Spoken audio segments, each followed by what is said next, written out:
Thank you, Avi. So thank you for coming to this talk. I'm going to talk about SmallSet expansion on a Grassmann graph.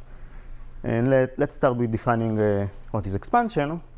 So throughout this talk, we'll have a graph in mind, and it will always be a regular graph. So we have some G, a D-regular graph.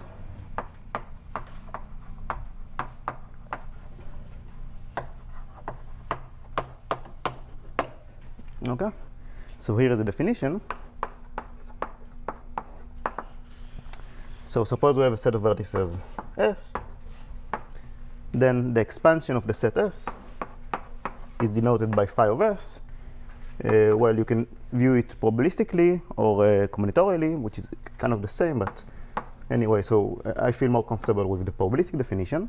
So this is the probability that you take a random vertex from the set, you take a neighbor of it, and you ask what is the probability that the neighbor falls outside the set S. And you can easily check that this is precisely the number of edges between S and its complement divided by the total number of edges that touch S.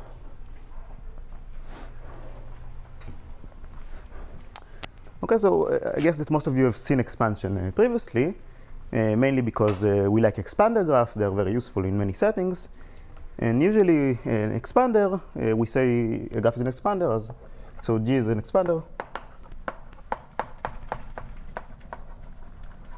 If for every set of vertices containing at most half of them, the expansion of S is bounded away from 0.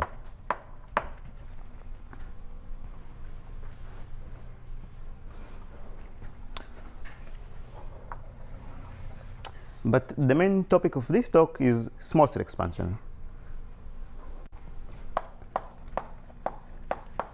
So SmallSet expander, we have a stronger requirement, but from smaller sets. So G is called epsilon delta SmallSet expander if for every set of size at most delta n, the expansion of S is at least 1 minus epsilon.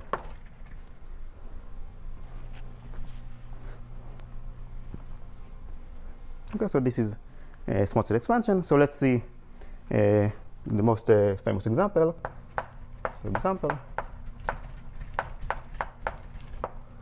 so this example is called the noisy hypercube.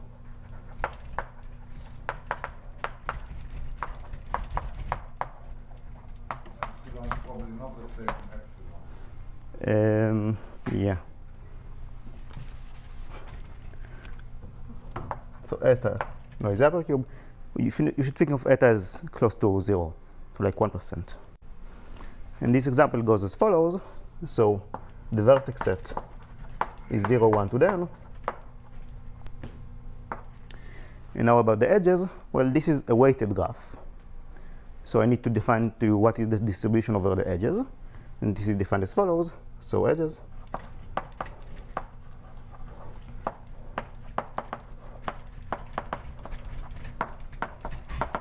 So I'm going to describe a random process. The sample is an edge.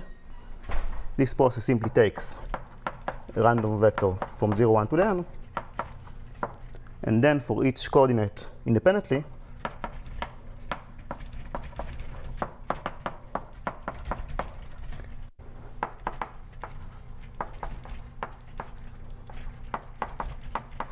you take yi to be exactly like xi with probability 1 minus eta, and otherwise you resample it.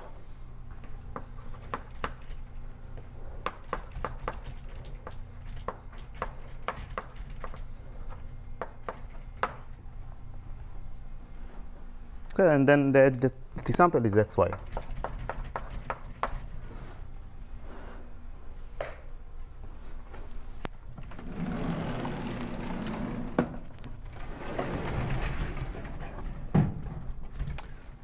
Okay, so let's discuss this graph a little bit. So let's ask a basic question. What is S of size half of the vertices in this graph that has smallest expansion.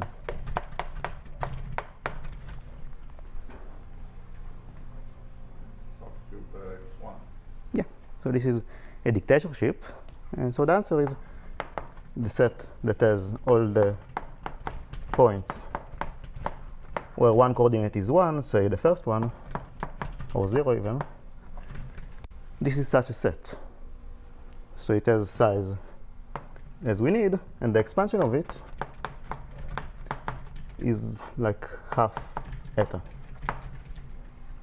Right? You need to go to resampling the first coordinate, and then you sample a different value with probability half. So this is close to 0. It's not like an example, no? Yeah. But it's sort of an intuition to what we're going to say. So we're not going to really, so this graph is a small set expander. We'll not really prove it, I'll just give you some intuition to why is that. Okay, so let's so now if we want to investigate small set expansion, we need to ask ourselves, what is the smallest expansion that a set of size delta can have?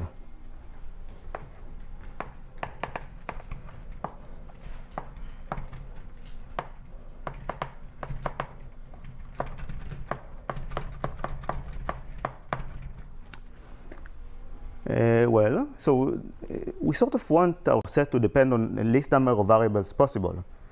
Because whenever we free flip one of the variables that it depends on, we have some chance of going out. So this is not a proof, but it's some intuition. But indeed, and this is true, the smallest set is you take, so let's assume that the delta is negative power of 2. So you take all the vectors that have x1 equal x2 log 1 over delta equals 1. And you can compute that the expansion of S is roughly 1 minus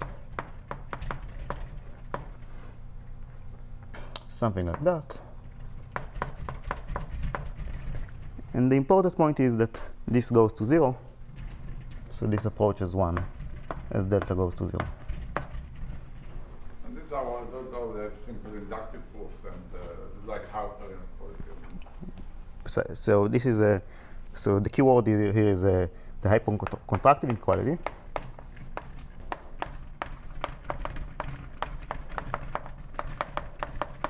Which is known as also Beckner or Bonamy.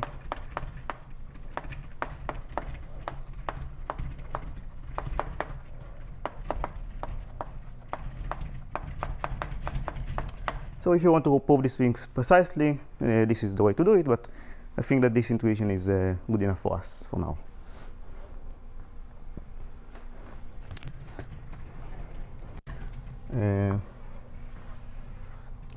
So what is the conclusion?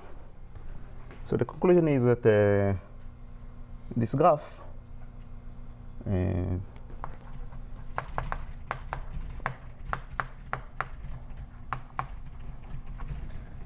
the noisy hypercube is a small set expander. And when you look at many times where the hypercube is used, this is really a key property of it. This is, in my mind, it's sort of equivalent to hypercontractivity, but it's not formally correct. But really, this is a key feature of the cube.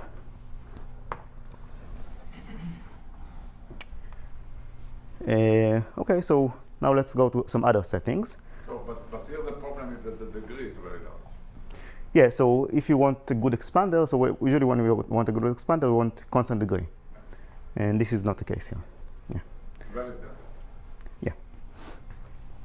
Yeah. Okay. So some other settings that we can. This is a small set expander for delta n. So a sort of. It's delta 2 to the n in this setting. It's delta times 2 to the n. I see. That's Yeah. the number of vertices Sorry. here is 2 to the n, yeah. So. So that's the epsilon. The epsilon is here. Yes, this is a. The epsilon goes to 0. So, You want that all, you want the boundary to be full, right? I mean, you want all the edges to go out if your set is small. And with high degree, it's as simple as that. so here are some other settings that we can study expansion question on, but the question is why do that? So that's gonna come next week. So you can look at the biased hypercube.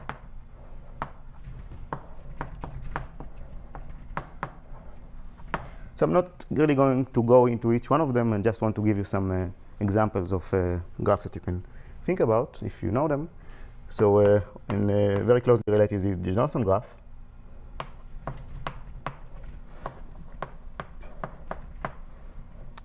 But our main topic today would be the Grassmann graph. So before the Grassmann, also for the Cayley graph of the symmetric group, we know some hypercontractivity. It's something useful or not? It's a little limited, so not too much is known on the symmetric group. So ideally, so these things are related to Junta theorems such as Friedut and stuff like that. And for the biased hypercube and for the symmetric group, we don't have good enough tools for that. Yeah. So that's Ryan O'Donnell had a paper with one of his students. Yeah, so there are some results, but not Not like strong enough. the ultimate thing that we would like.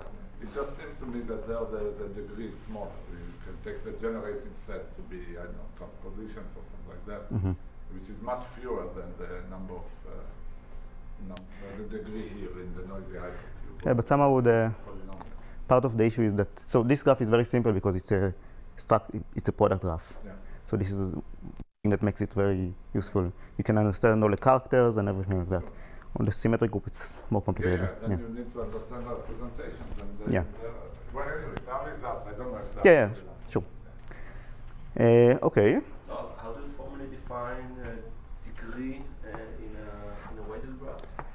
So it's just the sum of all the weights Nice. going outside the. So But there's also yeah. concentration, so you can just Yeah. take Yeah. the Just sample around the Yeah. degree that you expect, and maybe Yeah, so as Avi said, you can also, so you can think about this graph as connecting x and y if they are distance eta times n apart, or And all of these inequalities. more or less. more or less, but it's It's nice. more messy. Yeah, it's messy. Okay, so good. So let's define what is the Grassmann graph. So here the definition. So we have some parameter k and l, both of them are integers, and k we think of it as much smaller, much larger than l, so like more than exponential. So the Grassmann graph. So we have V, a k-dimensional vector space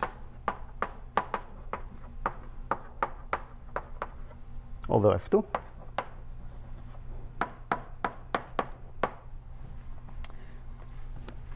So the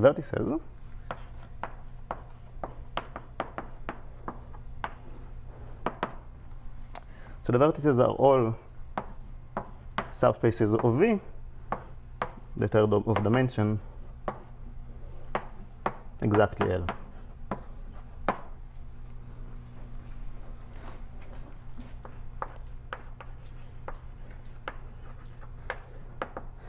And what about the edges? So you connect two subspaces L and prime by an edge.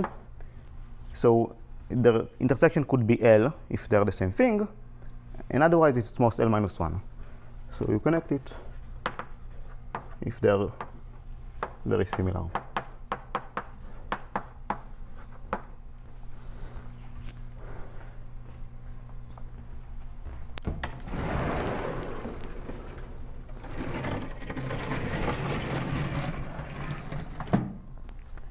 So then the question that we will concern ourselves for the next 15 minutes is the Grassmann graph.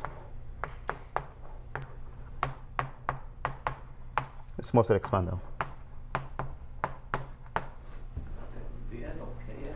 Yeah, so I'm abusing notation a little bit. So whenever you choose a vector space, it's isomorphic. So I'm going to write GKL. So just for intuition, I mean, L could be 1, and then you have lines. And then Yeah. every pair is... yeah. But line over F2 is kind of, it's just points, yeah. So, but you can think about this graph over any finite field, even over more, but for this talk we'll care about F2. So we care about this question of is this graph a SmallSet expander? So why do we care about it? So next week we'll discuss this. It has applications to PCPs.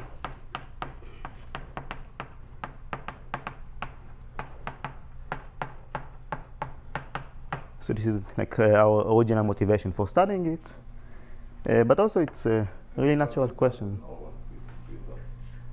Yeah, so next week is PCPs. Probabilistic checkable proofs. Yeah, but this is also a natural question mathematically. And it turns out that it has some implications. So maybe not the Grassmann graph, but certainly the bias hypercube and the Johnson graph.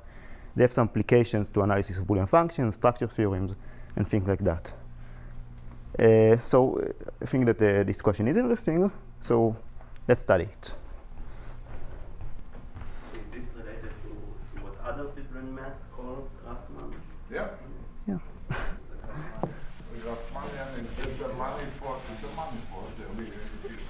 But the algorithm is continuous. It's just all the take-off cases of the certain segment. Right, no, but the edges are what important and connect versus the detail. It's sort of weighted by proximity.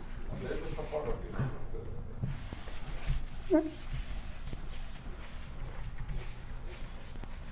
It's relevant.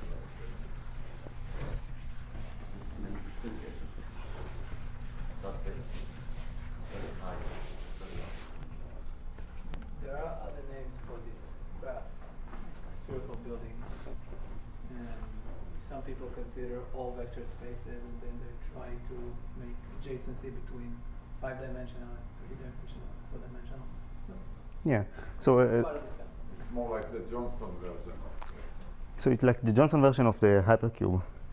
It's sometimes called the Q analog of something, but yeah. So what do you say? Is this graph a SmallSet expander?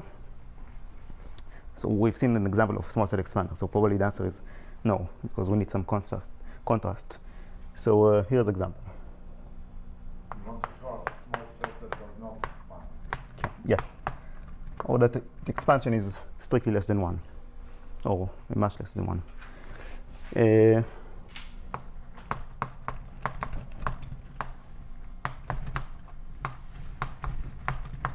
actually, we'll give 2 examples that are kind of different. So here's the first one. And this is I might say it, so this is, we call it a zoom-in example.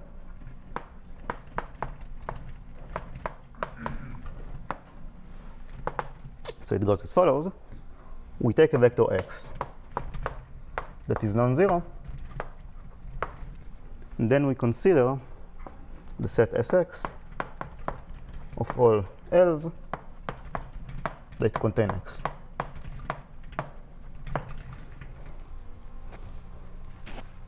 Okay. So now I need to argue that this set is both small and an expansion that is small. So what about the size? So small. So if I take random L-dimensional subspace, what is the probability that it is inside S of x? Well, it needs to contain this 1 point out of 2 to the L minus 1 non-zero points. So it's 2 to the L minus 1 over 2 to the K minus 1. And remember that I said that K is much larger than L, so this is small.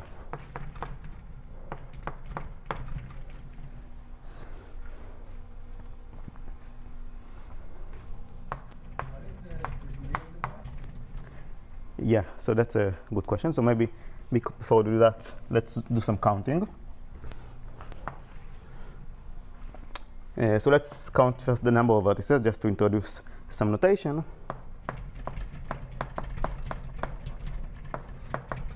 So we need to count the number of L-dimensional subspaces. So if you count it normally, you see that you have 2 to the k minus 1 choices for the first vector. Then you need to choose something that is non-zero and different from this. So you have 2 to the k minus 2. And you go on 2 to the k minus 4, and so on. But you need to observe that you overcounted. Each subspace you counted more than once. You think about how many times you counted it, and you realize that this is this expression.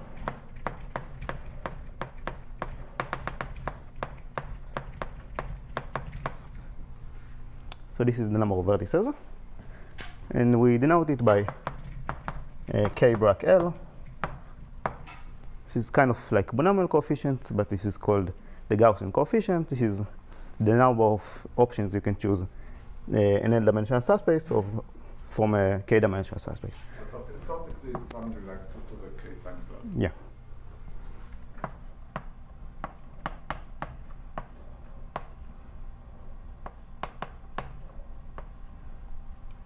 I mean, yeah, something like that.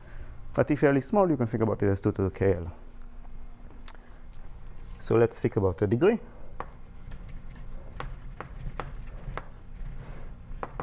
So again, you count. So you have a fixed L. How do you take an edge? Well, you first need to determine what is the intersection.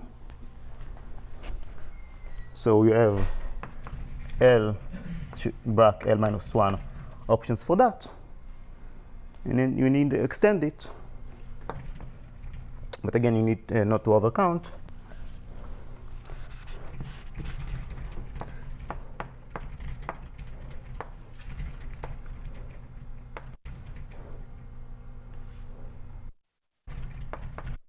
This is it. I may have confused something. Oh no, I'm sorry.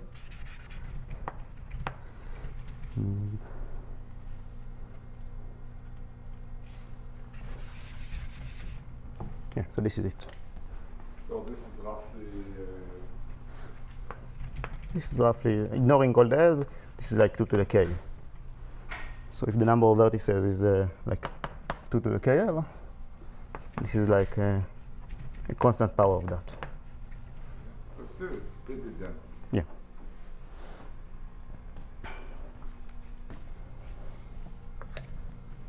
Good. It's the same, roughly the same density as the noisy axis. It's similar. Well, it depends on the parameters. It depends. But Yeah. it's like a polynomial. If you think of L as constant, Yeah. it's the power of the size of the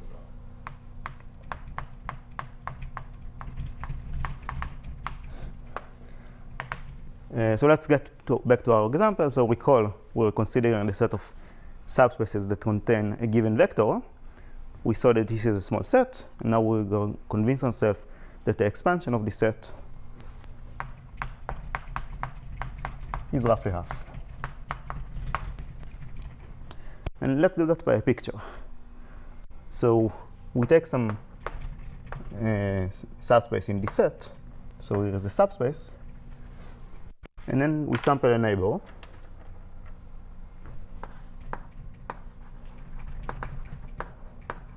This will not be too visible in the video. Oh, Yellow. yellow is counterintuitive. You're roughly with us. The Grassmann graph is there. Yes. And we want small sets to expand. If possible. Yeah. So let's draw a neighbor. So here is L prime. So the question is, what is the probability that x is not inside L prime?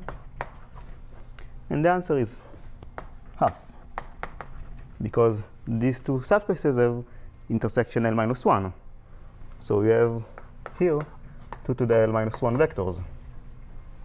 So the probability that x is one of the common ones is half. Okay.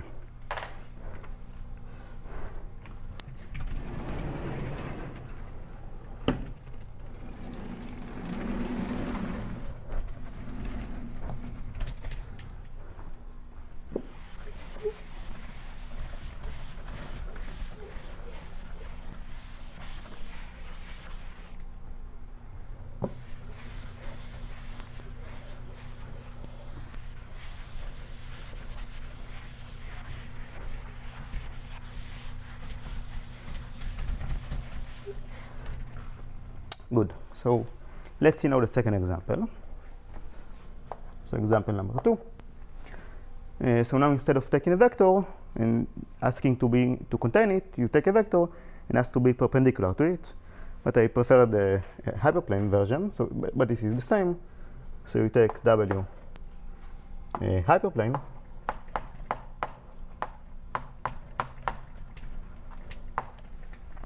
and you consider SW the set of all subspaces that are in fact contained in W. Does it have a name, this example? Yeah, it's called a zoom out example. Thank you.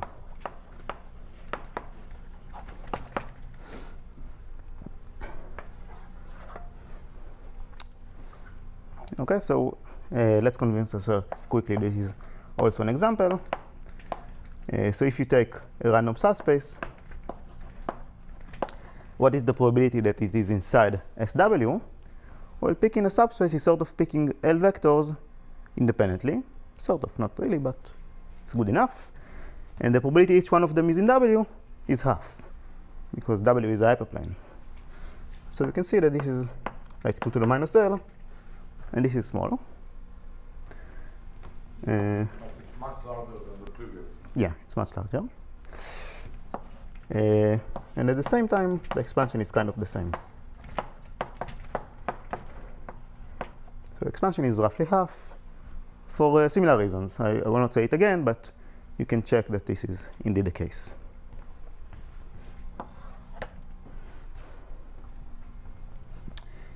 Okay, so there are 2 examples. Now the natural question is, are these the only examples? Or more precisely,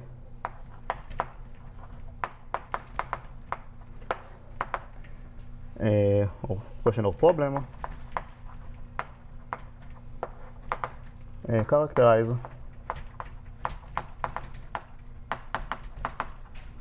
all small sets with expansion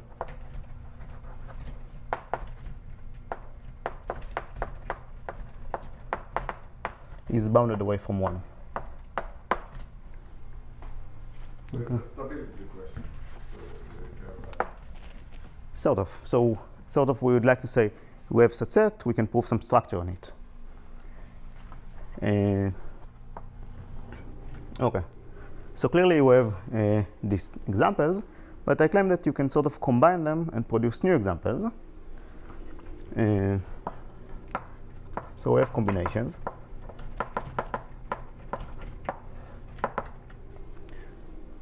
So for example, you can take x1 and x2 different and look the intersection. Then this set is even smaller. It's different, but the expansion here, exactly.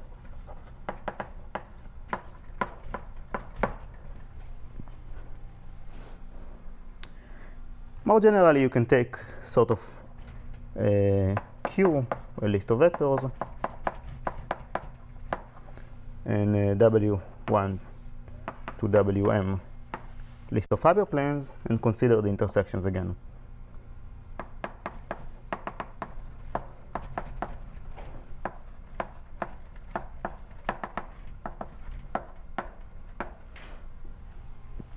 So this is like very general form, and the expansion here again is something like 1 minus 2 to the number of things that you have here. So we have Q plus M.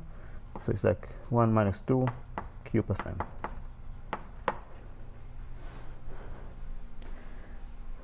Okay, so and in fact these are the only kind of canonical examples that I know of. Of course, you can take one example, you can remove some vertices, you can take unions and things like that, but this is really it.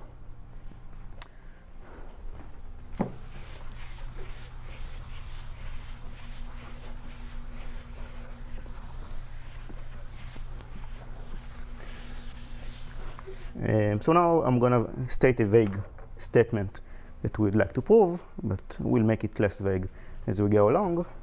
So statement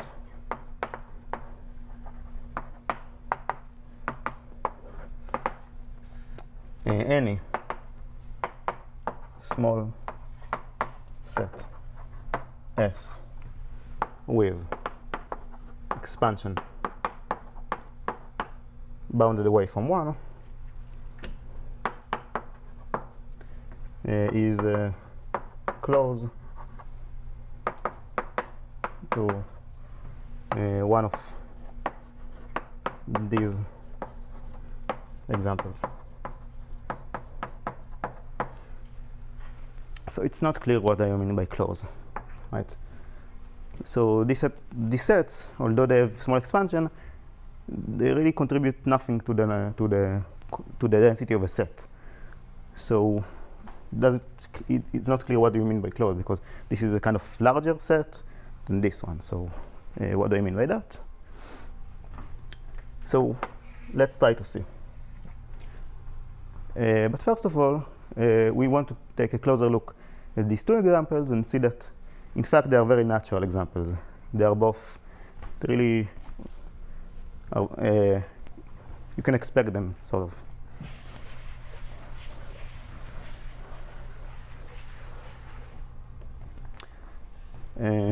Okay, so let's look at the first example.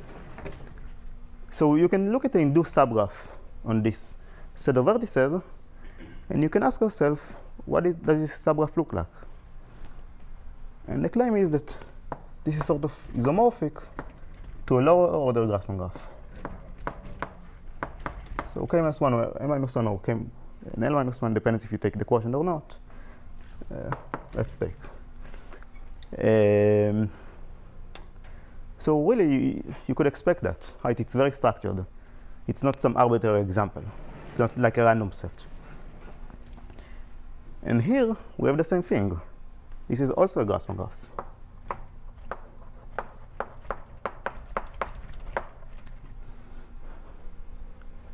Okay. So what we're really looking for is correlations between our set to lower order Grassmann graphs. So a bit less vague. So we want to prove correlation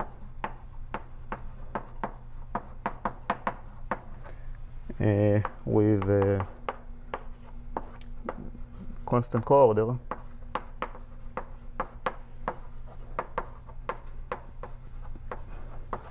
Grassmann graph.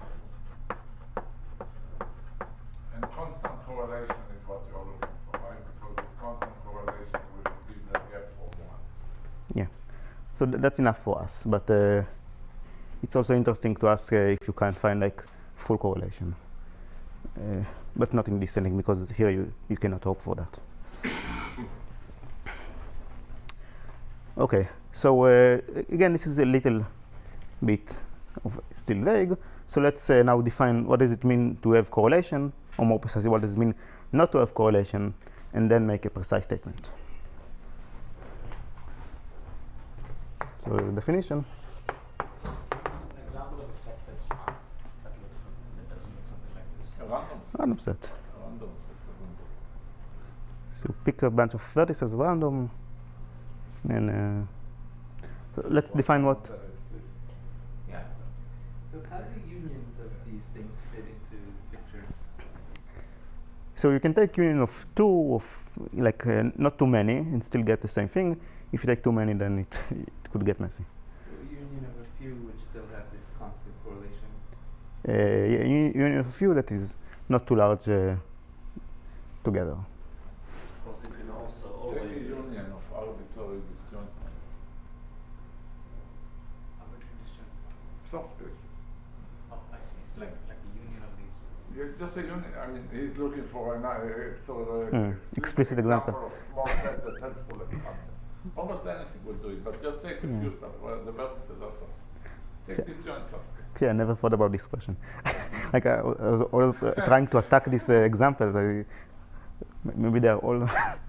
Yeah. So let's make a definition. This is very general. You should take almost any regular graph, and it doesn't matter what. I mean, small sets that are sort of random will expand fully.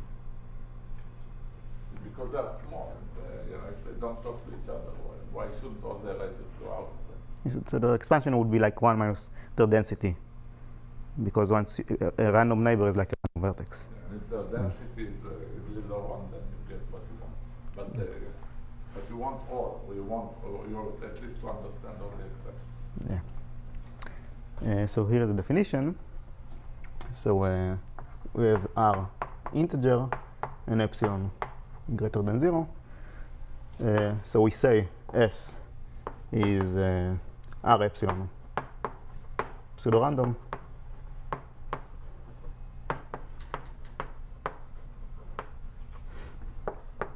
If whenever you choose a set of points Q, as in the example, an intersection of hyperplanes W, such that the number of points that you condition on total is at most R, so this is like the coorder, then if you look at your set in that subgraph, if you sample a vertex from that subgraph, and you ask what is the probability that it falls inside S, and you calculate your overall density,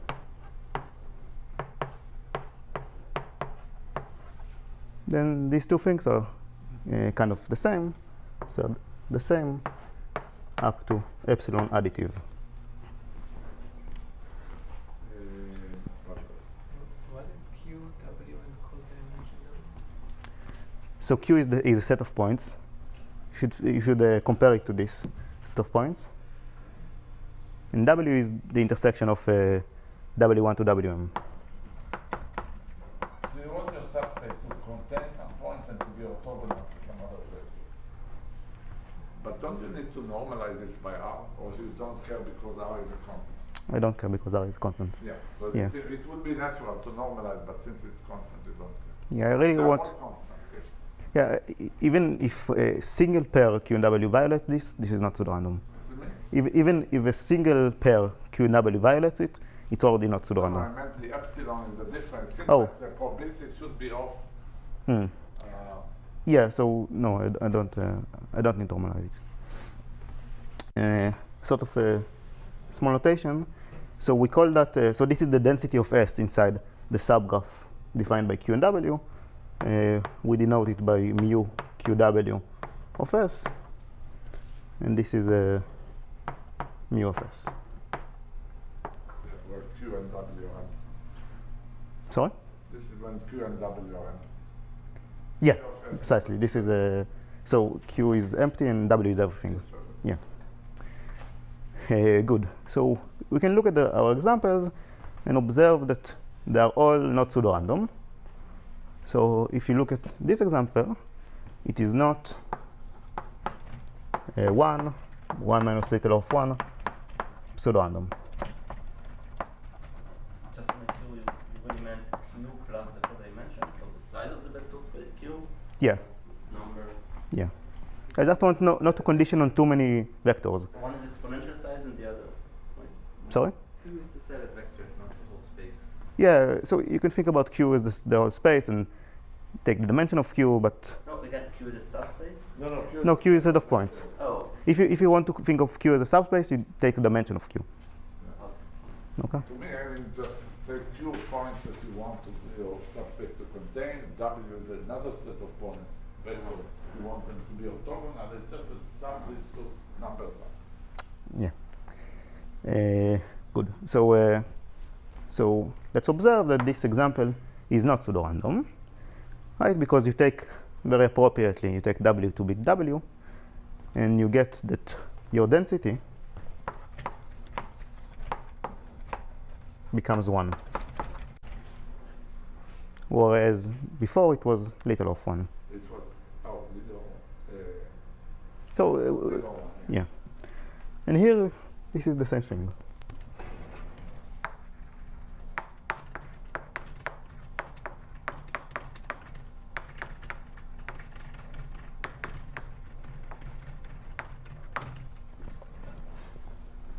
Okay. Great. So now we can make a proper statement.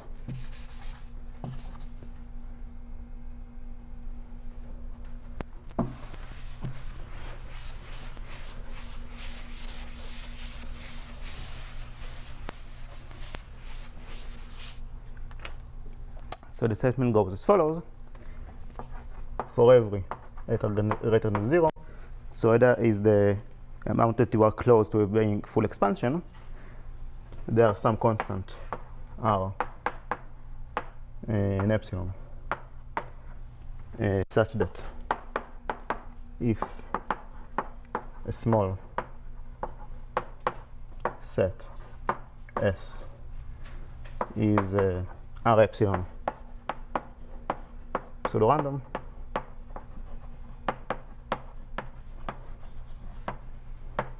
then its expansion is large. It's a complete characterization of non-expanded. Yeah. Actually, it's a bit stronger than this thing. So you can ask yourself, okay, what happens if I'm pseudo-random on everything but one pair or on two pairs? And you can still say the same thing. Sort of, you can say the following. So I'll make the following remark, which is important for the application, actually.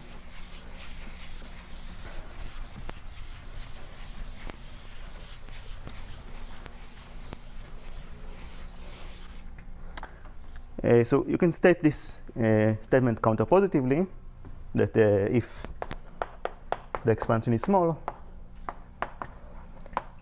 then not pseudo-random.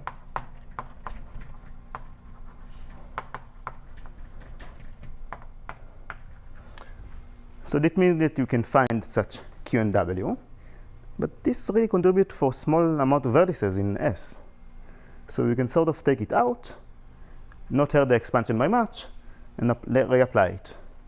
So if you apply it many times, you get that, yeah, so you get that constant fraction of S is, call it explained by Q's and W's. This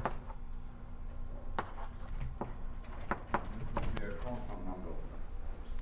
So you need to be careful. So if you take Q, you need a lot of them, right? If you take like a single point, you need a lot of them. So that's why I'm not. What do you mean by take? What exactly are you taking? So if I have a small expansion, I can find one Q and W such that the density of inside Q and W is larger. So I can say, okay, let's restart the statement. Let's take, instead of S, we take S minus this set. I want to find structure for S. What is the set SQW? You're taking all the L's that contains a point from Q or are contained in some space containing W? So SQW is the set of L's inside S that contain W, that contain Q, and are contained in W. Maybe I'll write it.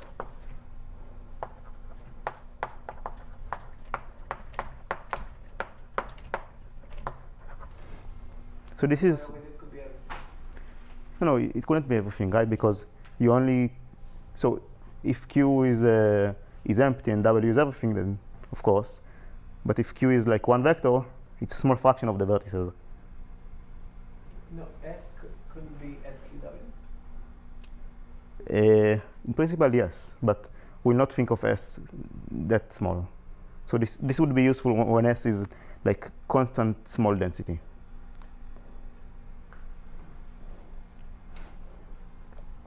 So you can ignore that.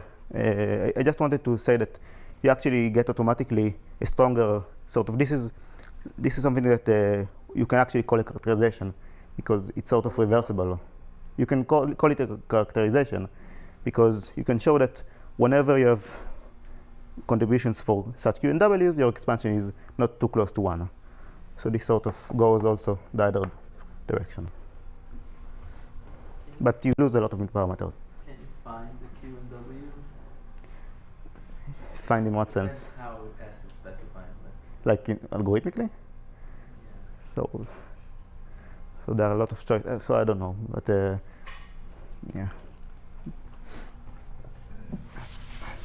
In the application, all these numbers are constant. Yeah.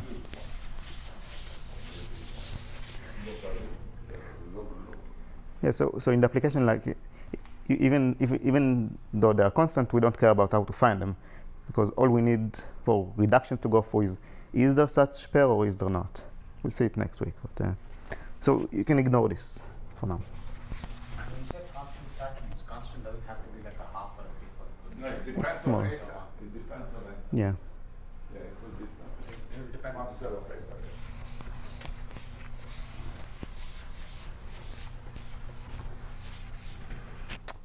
Good.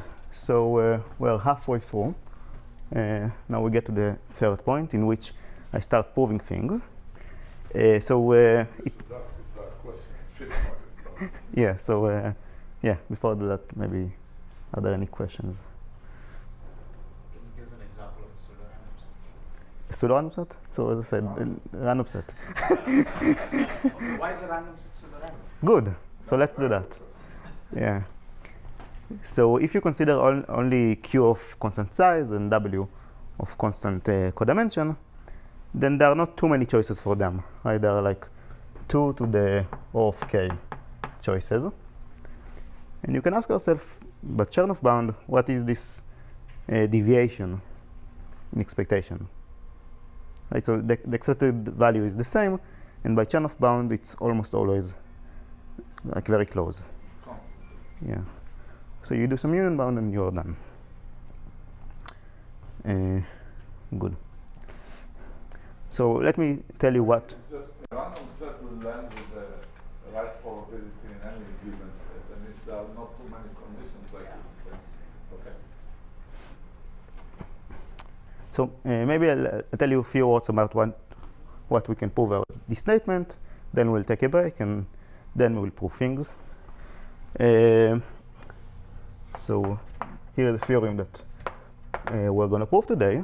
So this is in a paper with Dinur, Kindler, Kot, myself, and Safra. It states that for every eta greater than 0, there exists some epsilon greater than 0, such that if small s is 1 epsilon pseudo-random,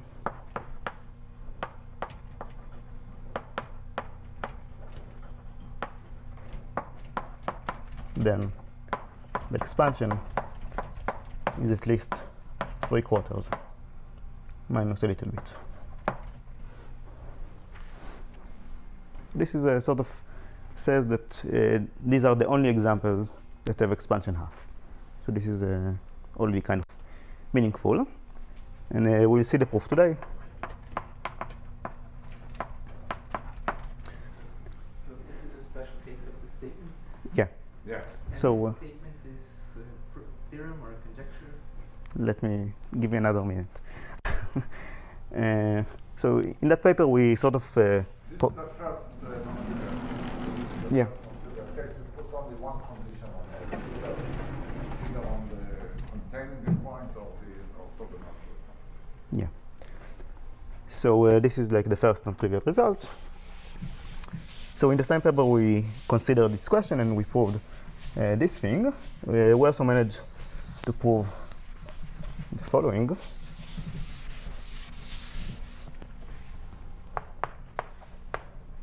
So in the same paper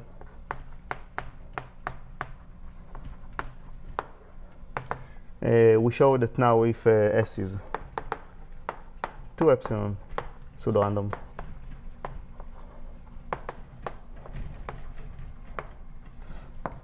then our expansion is already larger.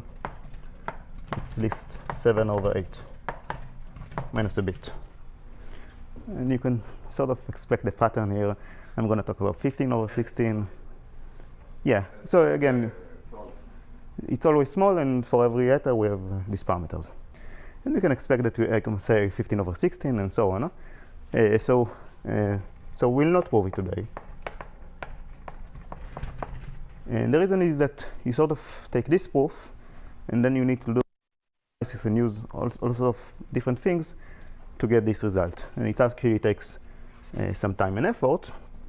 And the larger your ambition, the closer to one you want to get, the harder it is. So in principle, you could do 15 or 16 in maybe a week, but it grows exponentially the amount of time you need to invest. Yeah. So there's really applications which you really need the 1 minus eta, and the 3 over 4 is not sufficient? Yeah, we'll see it next week. And how is the epsilon? I'm guessing that the epsilon depends on eta, but is the L, how is epsilon depends on eta? So you have like a natural guess from the examples that we've seen. So it's like a small power of epsilon. And then the power is depending on L. Yeah, so epsilon is like small power of eta, something like that. So as I said, it gets more complicated, but luckily you can still do things, but you need to do it a little more carefully and need to use more things. So together with Kot and Zafra, we proved the statement.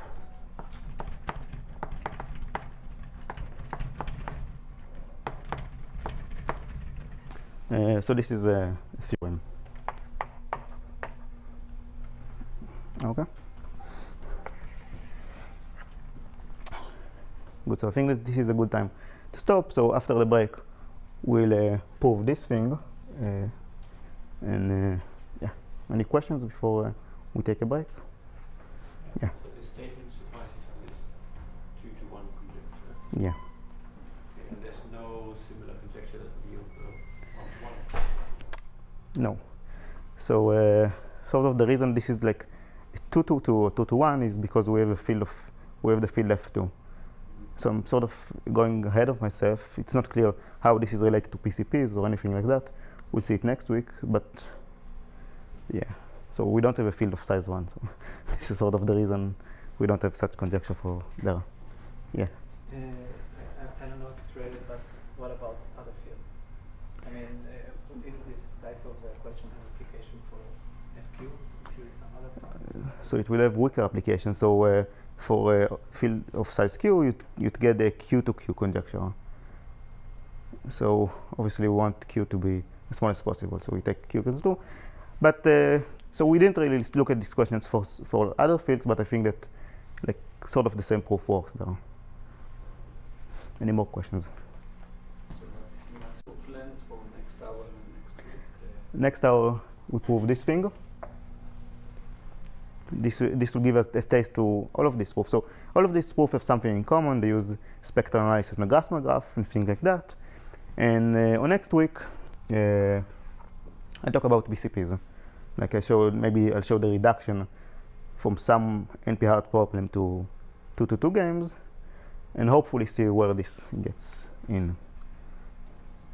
Okay. How are K and L quantified here? Very badly. So for every eta, you need to take a large enough L, and then you need to take even a larger K. So you think about all of these parameters as constant, then you take L to be very, very large and K to be even larger. Otherwise, the statement is known to be false. No, but at least the proof that I'll give here has some errors that And need. is there some application to improving the Not really. So we don't care about K and L if they are small constant or large constant. Unique conjecture doesn't. No. Doesn't look true. Otherwise, I'll be giving a different talk. Yeah. So K, I mean, could K be much, so could you be forced to take K much larger than L? Like, Yeah. So in the application, we did K more than exponential in L, maybe double. Yeah. Good. So let's take a 5-minute break and.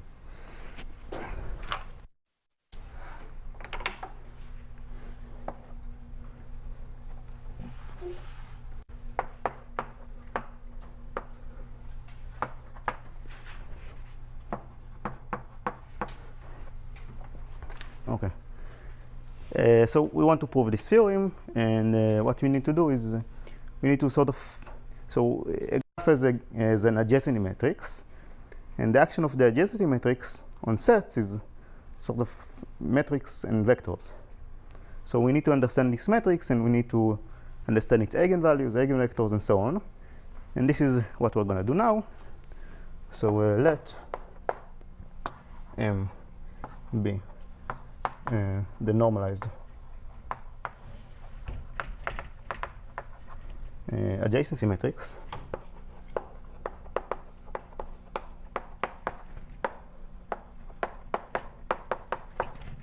of the graph. So our task now, Maybe for those it's not, yeah, it's not really stochastic. Yeah, you normalize by the degree. and the task in this part of the talk will be to find the eigenvectors, or in this case eigenspaces, and eigenvalues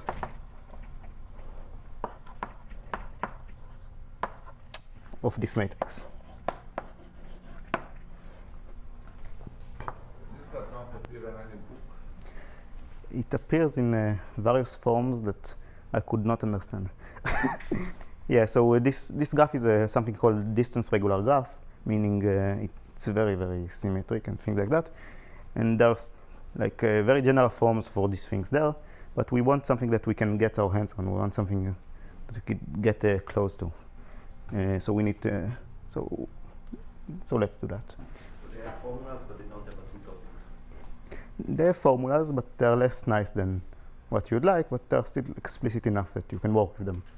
My question is, do you need like the exact eigenvalues or just?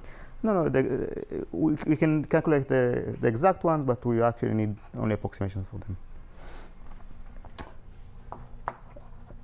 So let's begin with telling you what are the eigenspaces. So with the definition.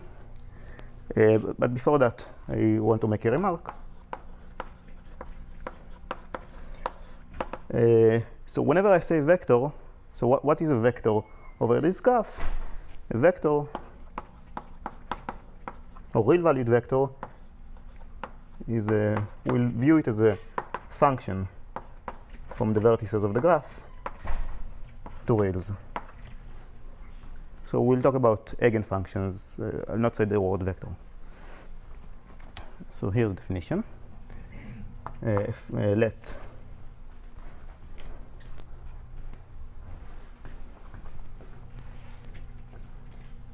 Let I be between 0 and L.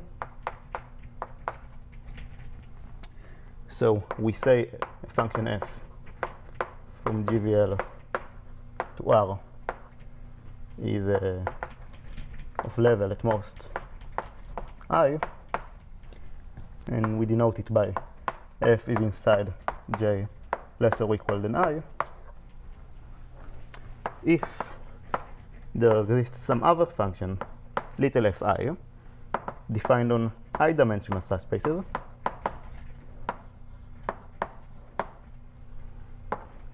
such that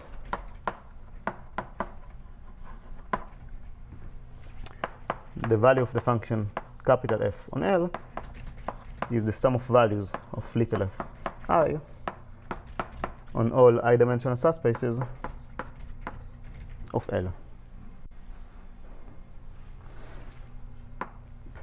So I encourage you to think about this level as like sort of a degree of a monomial.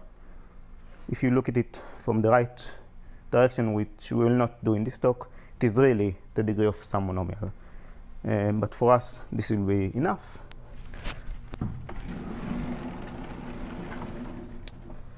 But let's try to feel what does the definition mean. So a few examples.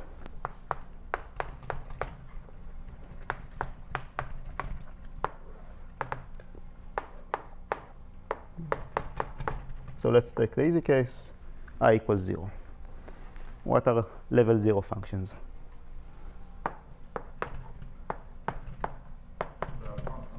Yeah, constants. because you have only one zero-dimensional subspace, so your function is whatever this subspace gets. Now let's consider I equals 1, and we give two examples there. So here is the first example. You take f to be the indicator function of this zoom-in set.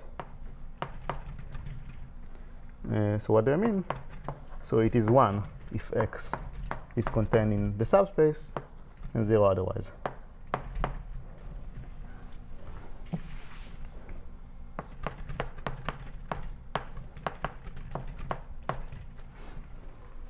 Okay. Then I claim that this function is level 1. And for that we need to choose what little f1 is. And if you think about it for a couple of moments, you see that if you define f1 of y to be 1 if y is equal to x, or formally, well, I need to define it on one-dimensional subspaces, but one dimension is sort of like a point.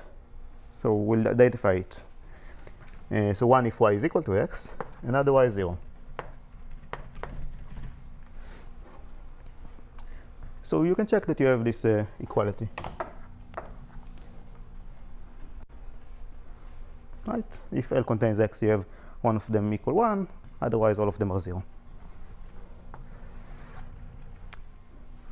And as it often happens in these things, once you have a zoom-in example, you also have a zoom-out example.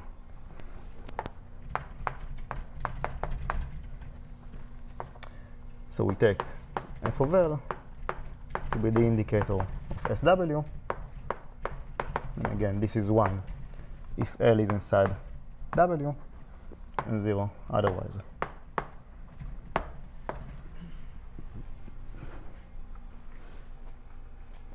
So let's observe that this is indeed level 1. No? So we define f1 of y to be, if y is inside W, we take it to be 2 to the minus L, and otherwise we take it minus 2 to the minus L.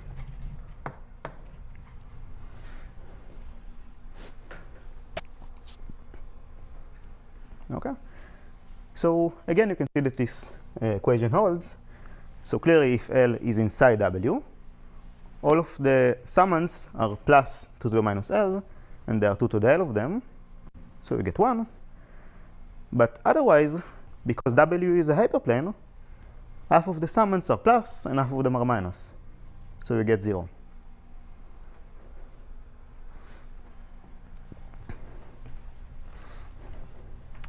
Okay, so I hope you got some feel of what are level functions.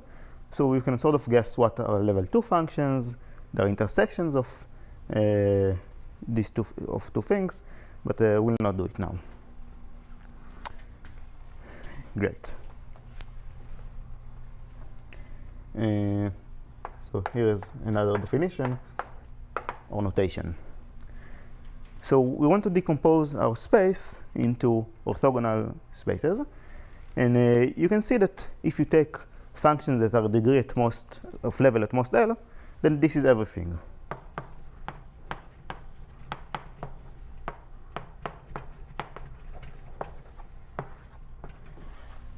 But you didn't show that any one of these is an eigen. Yeah, I didn't. And it's right now it's not here. But let's observe that if you take I to be L, this is all of the functions, and this is also an increasing sequence of subspaces. This is this both easy to check. So now we're ready to define the orthogonal decomposition. So level I plus 1 would be everything that is here, but is perpendicular to previous levels. So J equals I is the intersection of anything that is level at most I, and is also perpendicular to lower levels.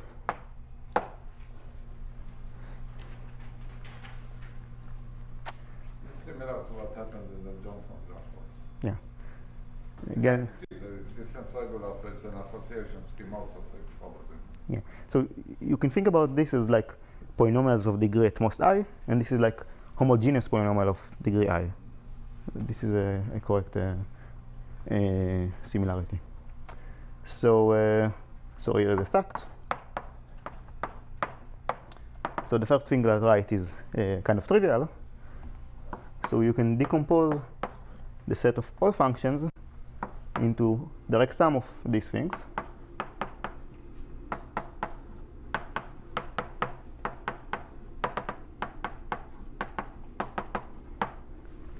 Okay, and we'll write this decomposition as if we have an f, we write the 0 component by f0, the 1 component by f1, and so on. And again, this would be the analogous of the homogeneous components of a polynomial. Precisely. This is like the homogeneous of degree 1, and so on. So this is a trivial fact. So I didn't define that yet. I'll define it in a second. Just let me finish this sentence. So this is already after orthogonalization, right? Oh, yeah, yeah. So I need to define it. Thank you. Sorry. So inner product.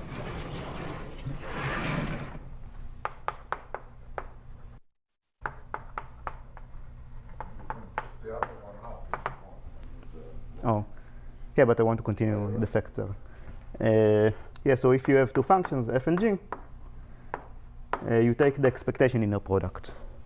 So the inner product is the expectation over L of f of L times g of L. You can also consider complex valued functions, and then you need the conjugate, but we only care about real valued for now.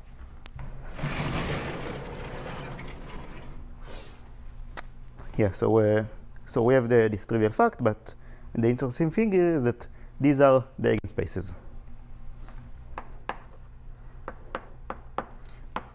So this is an eigen space of the adjacency matrix, and the eigenvalue is lambda I, which is roughly like 2 to the minus I. So for us today, I encourage you to think about this as an equality, but you have some little of 1 here.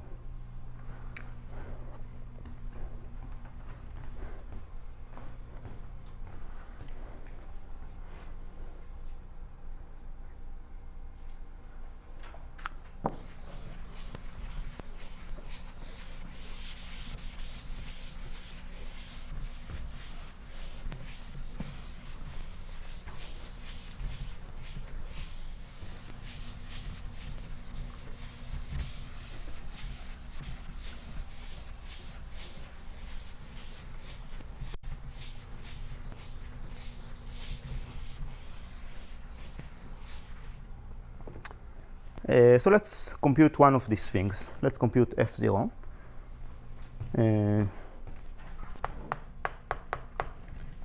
So what is f equals 0? It is the constant function that is closest to f.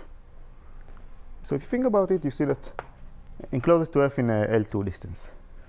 So this is precisely the average of f that will denote by mu of f.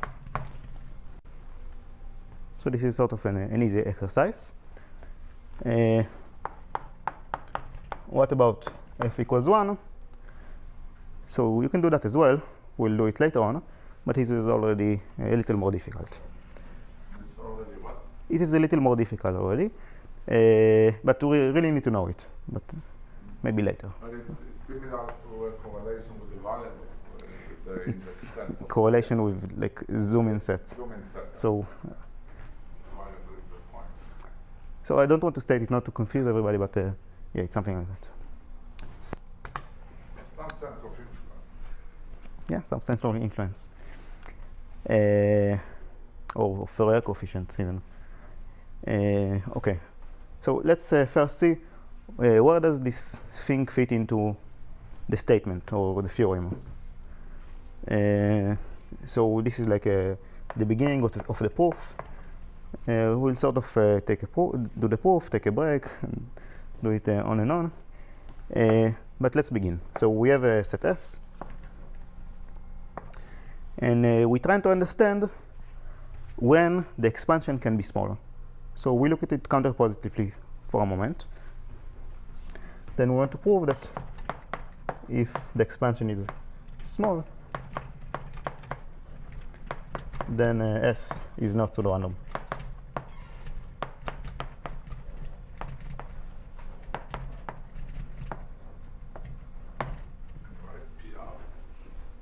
Sorry?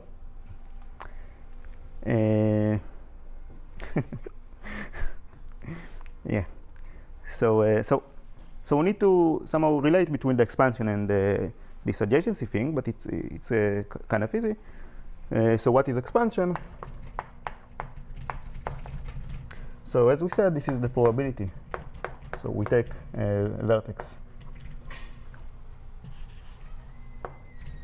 from L, we take a neighbor,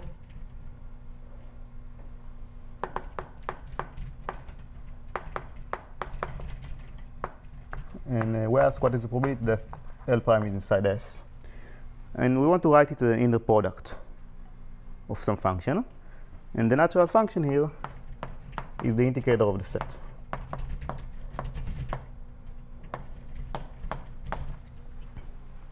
Okay. So then it's convenient not to have L inside S, but have L random. So we need to normalize it. So I need to normalize it. So this is 1 over the density of S times the probability that I take now L uniformly at random and L prime a neighbor. The density of F or of S? It's the same. So it's the Oh, it's a calculation. yeah.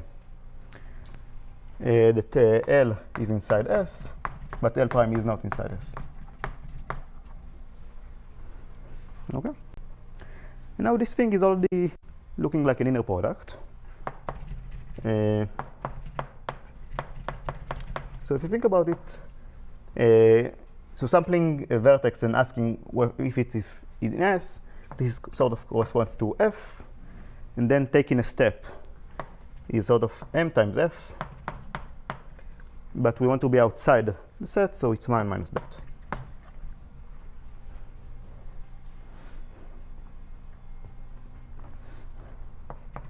So one of it's some constant. Some constant. Because you normalize.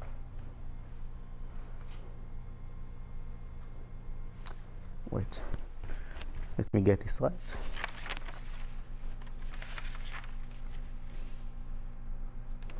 No, I think you can look at one as the identity. Yeah, if you look at it as a constant. Not as Yeah, sorry. F times. Yeah, of course. Yeah. The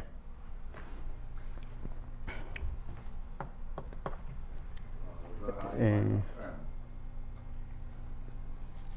Okay. Am I confusing something? I think this is fine. Let's hope. So what does it mean? Because I is a matrix and MF is a vector, so you have to do something. So yeah, it's a. I think that this is the all one vector, but Yeah. Wait. So maybe normalize, maybe. yeah, normalized. Yeah. Good. Now it's better. No, I don't need the normalization, I think, because the normalization occurs in the inner product, right? So this is F is also a Boolean vector. No, I mean, if you had to multiply it's just matrices, it's just looking at one as the identity function. Okay, so I hope I didn't butcher it, but let me try to say what is the point. So F. Oh, sorry, F itself is not normalized. F Yeah. is ones and zeros, so its complement is also 1 and 0. Yeah. So it's normalization. M times 1 minus F, I would think. No. So you want to take a step and ask what is the probability that you are outside. Good. Yeah. So F times 1 is the average of F. Well, what about F times MF? So for that we have our spectral decomposition, because we want to understand how M acts on F. So instead of F here, we write F0 plus F equals L.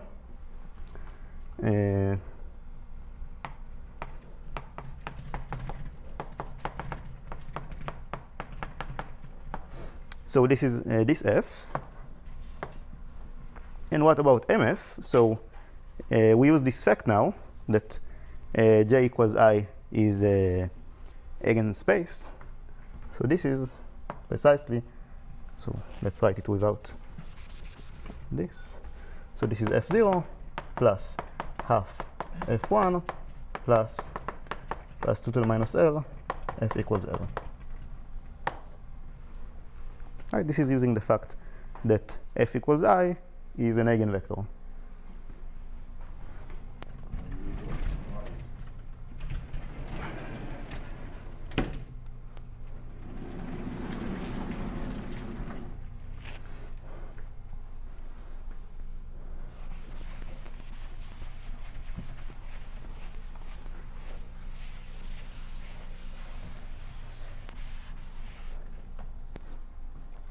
Good.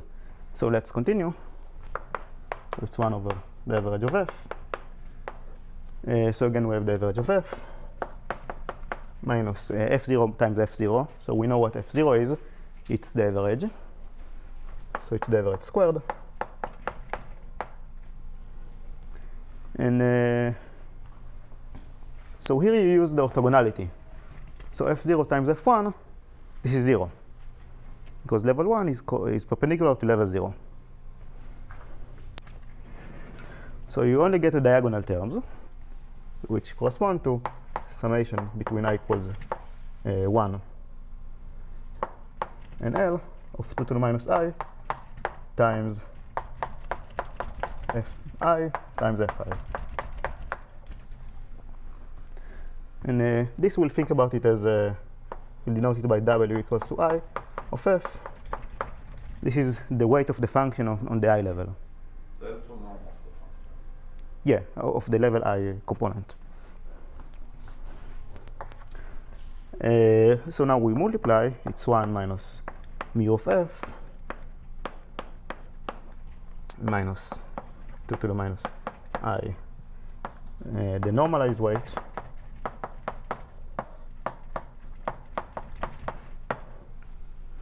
okay, and then now we ask ourselves, when can this thing be less than 3/4? Minus a little bit. Right, this is what we're trying to understand. So we have a small set, so ignore that. Okay, this is not there. So let's see. So this is from I equals to 1 to L. So if it was the case that on level 1 we have 0 weight, and all of the weight is beyond level 1, we'd get here, at most, 1/4 times the sum of all weights, which is 1.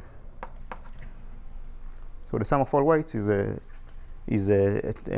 sum of all normalized weights is at most 1. So in particular, we'd get more than 3/4. So what we conclude from this exercise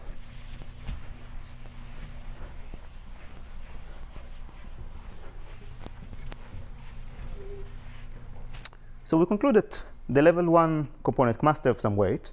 And in fact, if you do it precisely, you can see that it has to have some non-negligible weight.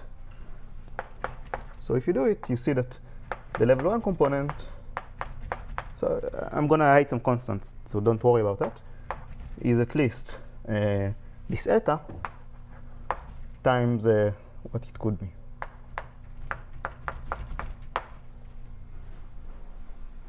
So it has some large weight.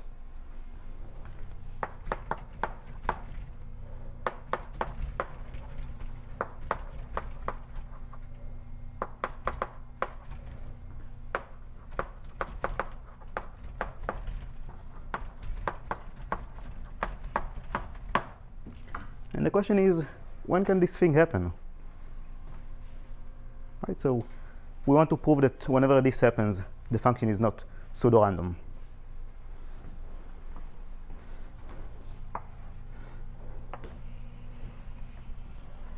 Okay. So let's see. So now I'm gonna state the main theorem that we prove. We'll prove that this is the case, that if the weight is large, you are not pseudo-random, or counterpositively, if f is 1 epsilon pseudo-random,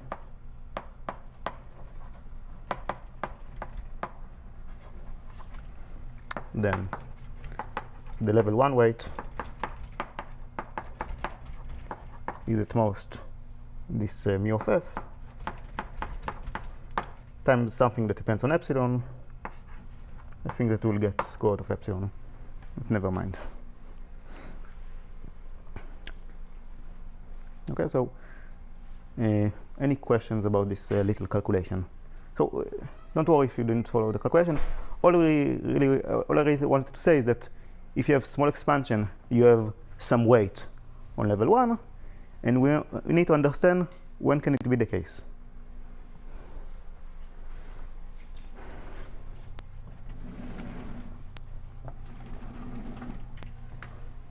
For people who want some intuition, they can do the same calculation for the line cube. And then, Yeah. It's a much simpler one. But there you can actually have a constant weight on the level 1, but have no real structure. So, for example, majority, it has constant weight on level 1, but you are pseudo-random.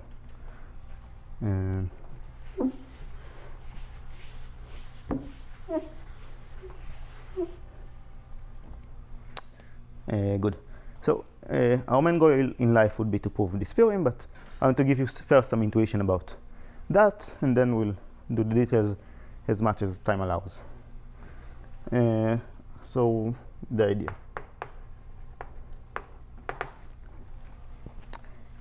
So let's look at the level 1 component.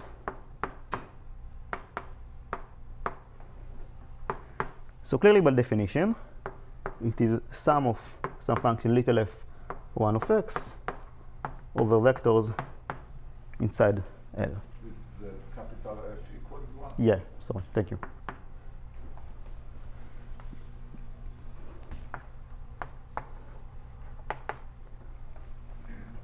Okay.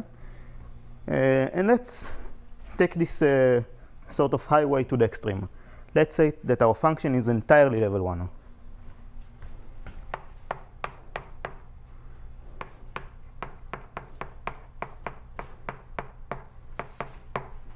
So this is a much stronger statement that you're claiming now, because you needed it only for sets, but now you take it for measures. For functions. Yeah. Functions, real functions. They don't have to be zeros on some vertices on others. So we may use some additional properties, but I'm not sure at the moment what. Okay. But So we'll see. right now we didn't use No, Booleanity at all. Yeah. So okay, there will be one point in which I will use Booleanity. So I need Booleanity for this thing. Yeah? But you can say something about non-Boolean functions. There will be like the square is the same value, something like this. Yeah. This is the way we'll use it. Yeah. That's the typical one. So let's look at this extreme case, and let's see that something doesn't add up. So on the one hand, Why this is the definition of equity? so by definition, because we defined it initially. because- Look at the composition of the eigenspaces. Yeah, but there was. There has to exist F1. Something is at level 1 if there exists something. there is some. Yeah. Thank you. Okay, so regarding this definition, so you finally require the orthogonality of j equals 1 and j equal 0. Yeah. So you kind of removed the component of j equals 0. So I don't see that in this. So I didn't use it yet. In the next statement. So the definition of f, when you decompose f to f equals 0, f equal 1, Yeah. and so on, f equal 1 is orthogonal to f equals 0, right? Yeah. So this is orthogonal to all constant functions. And you can say something about little f. So you need to require that from f1. Yeah, yeah. I just said that by definition there is some function like that. And maybe let's say that since f equals 1 is perpendicular to constant functions, what you have is that the expectation of each one of these little functions is of this little function is 0.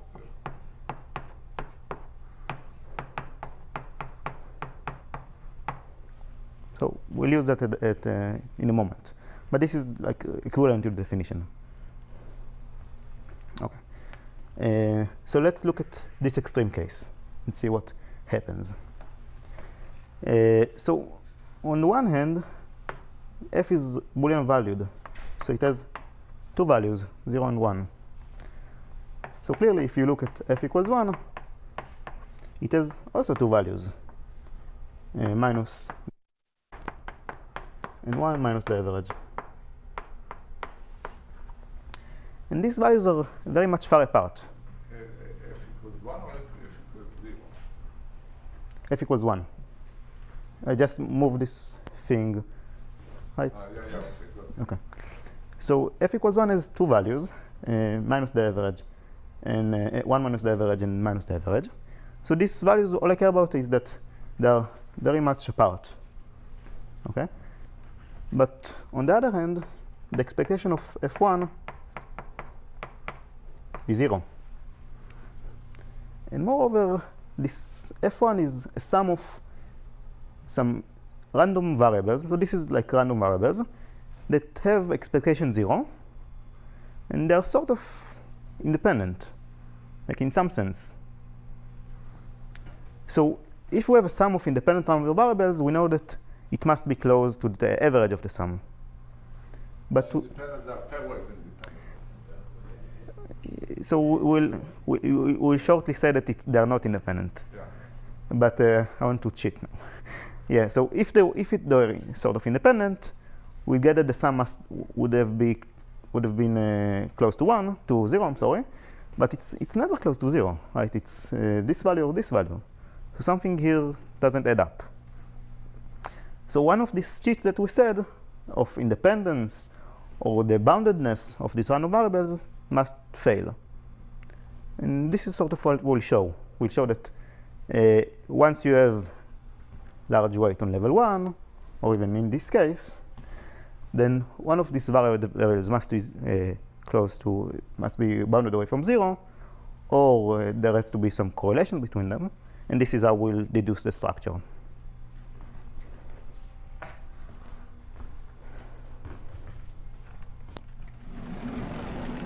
of these values means there is some x where Yeah. some is left, some 1 is high.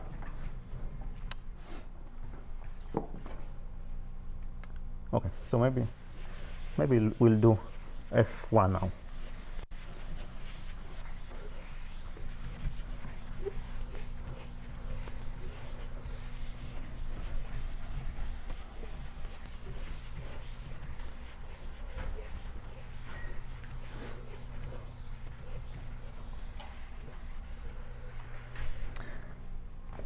So we need to understand f1. We need to understand what this little f1 is if we wish to prove any structure on the set. So we have this f1. So here is a claim.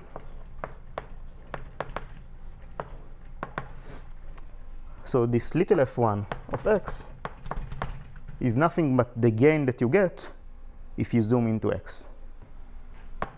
So this is mu x of f minus the average of f. And it's almost that. So you have some error here. So I'll say it like that. But This is more or less the definition of pseudo-randomness. yeah. For points, not for hyperplanes. Yeah, just for one. Yeah. So you can prove it. I'm just going to say how. It's not difficult. So we want to express the fact that f equals 1 is the projection onto j equals 1. So it is equivalent to saying that f minus f equals 1 minus f0 is perpendicular to all level at most 1 functions. So you write these equations that you get from it.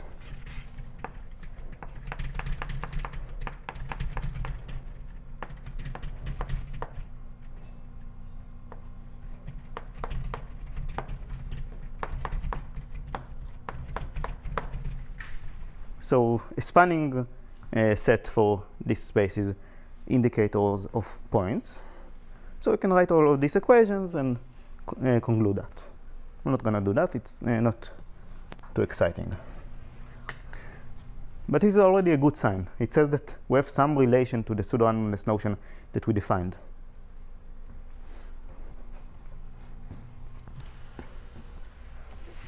Okay. And here comes the actual proof. So in the intuition, I lied to you a little bit. So you cannot really argue that for f equals 1 itself. You need to argue it for f equals 1 squared. But the intuition still holds. If you look at this extreme case, if you take square, it's still two values that are far apart. So the proof. This is the proof of the theorem above it.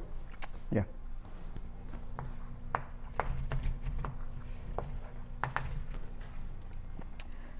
So we're going to have two claims. Both of them are not going to be too bad.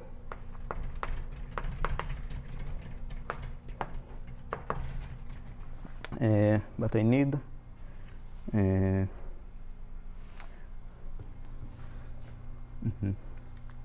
okay, so I need I want to just denote the level 1 weight by psi. So we're going to do two things. We're going to look at the fourth moment of f equals 1, and we're going to show an upper bound using some things, not Booleanity, and a lower bound, and there the Booleanity will go in, and in particular this idea. And combining them, we'll get some upper bound on the weight. So we'll show an upper bound. So let me see that I'm not confusing it.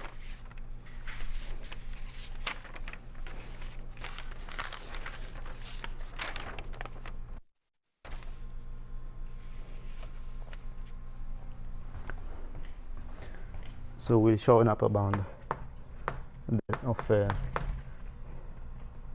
maybe something like that. So anyway, don't get to... We'll see what the bound is, but we'll get something that depends on the size of the set and the pseudo-randomness parameter.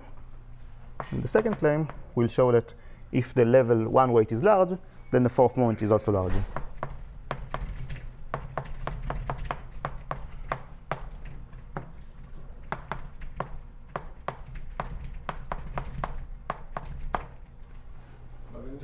Fourth moment captures somehow the sparsity of the function. The fourth moment relative to the second moment captures the sparsity.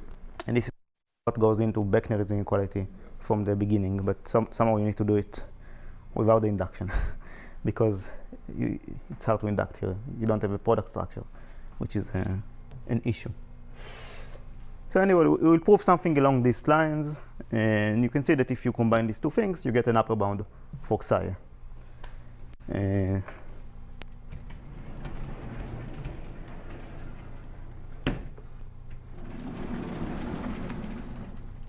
So let's prove it.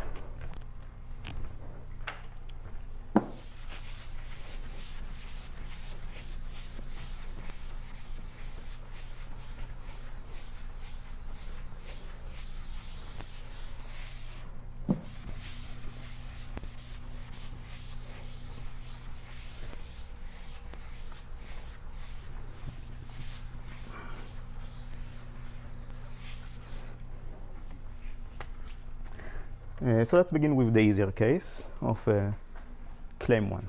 I'm sorry, claim 2.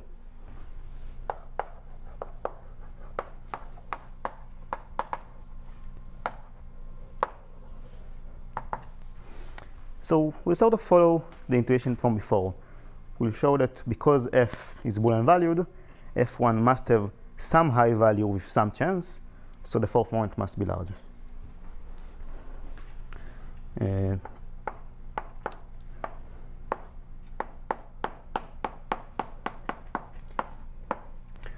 So let's look at F, remove from it level 1, and ask ourselves what is the weight that we have, what is the electron moment that we have. So if we didn't subtract the level 1 component, we'd have the entire weight, the average of F, but we subtract from it the level 1 weight.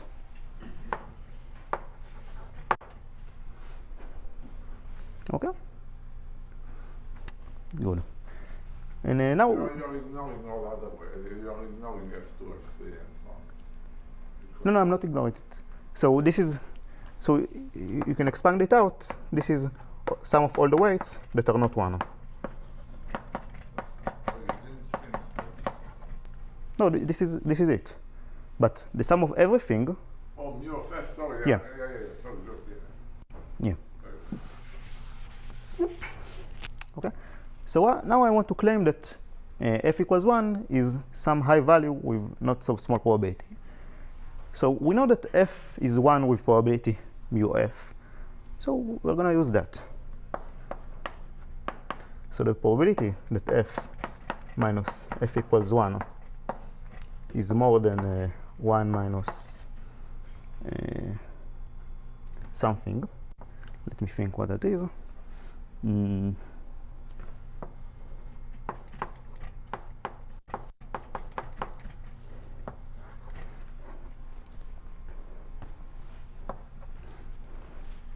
Yeah, I think that this is it. So the point is that I want to apply a Markov inequality, and I want that my probability would be strictly less than the average of F. Okay, so this is, so we can see by Markov.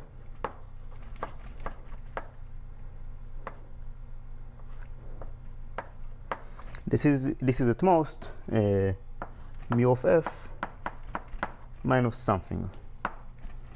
And let's see, minus what? I think that this is it. And something along these lines. Okay? Good. So let's see. This event happens with probability more than 1 minus the average. Wait. I'm sorry.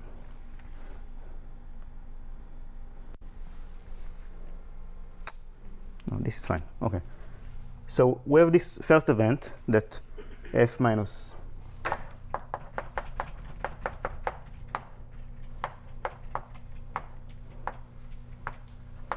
average of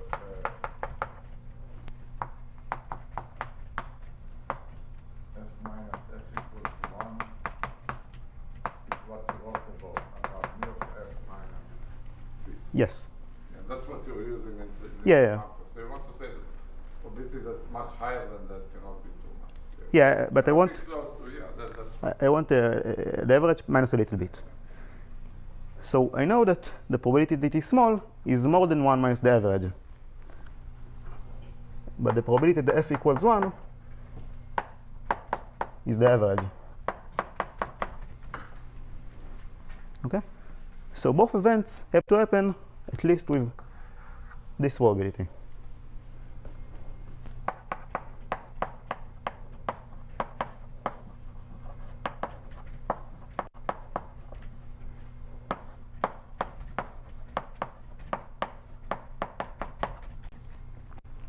No, so I think that sorry. epsilon is 0. Yeah. I changed notations in the middle of the talk, which is not advisable. But anyway, so if both events occur, then we plug here 1, and we get that F equals 1 must be somewhat close to 1. So this implies that the probability that F equals 1 is more than this difference, but we have this root, so we pay another factor of 2.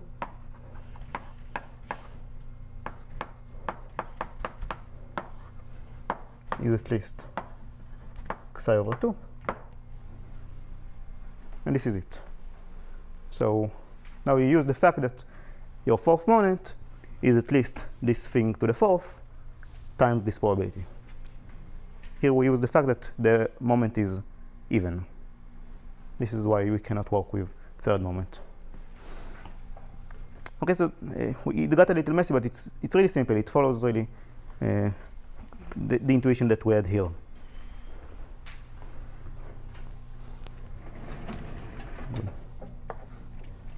So this is claim 2.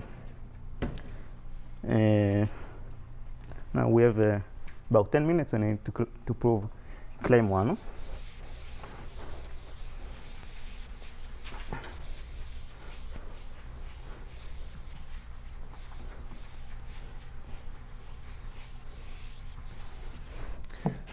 This is going to be a little more painful. So that's right.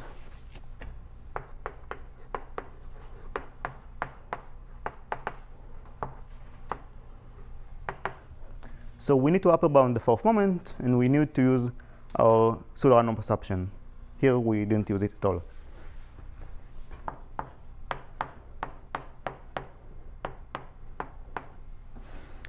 Okay, so there is really nothing to do except put what the definition of f equals 1 means and hope for the best.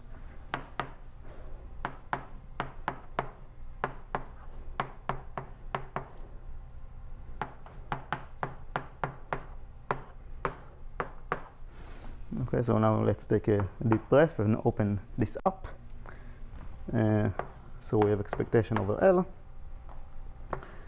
So in one case, we take the same x from all parentheses.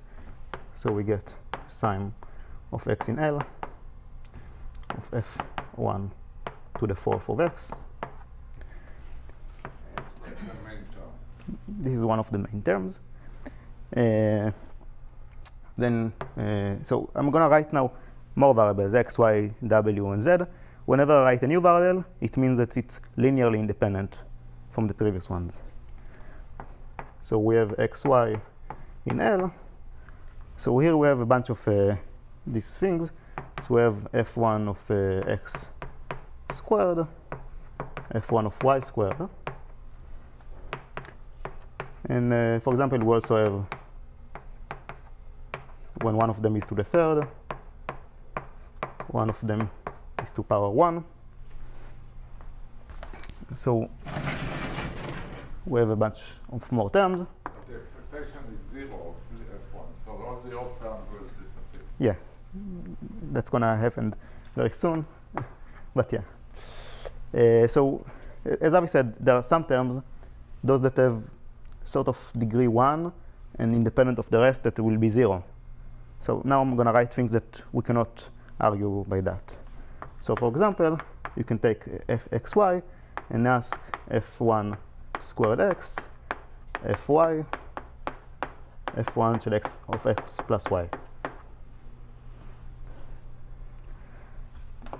So maybe there are more terms like that, but I'm going to ignore them. I only put one more term, which is the one that gives us the most headache. X, y, z, f1x, f1y, f1z, f1x plus y plus z.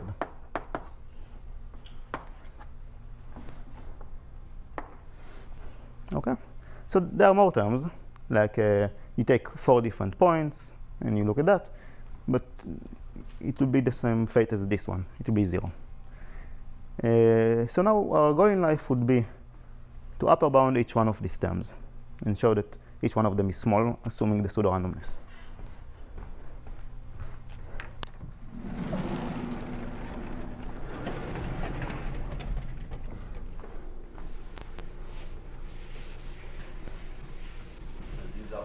Do these arguments extend to more than fourth moment?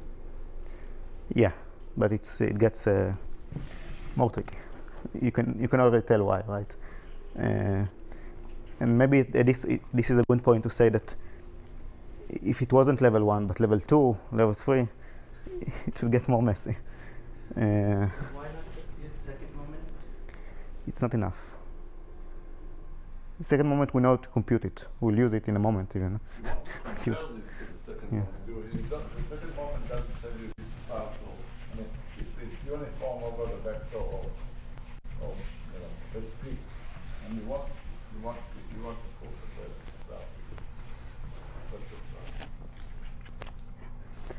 So this will be the first term, second, third, fourth, and the fifth. So let's begin with the third.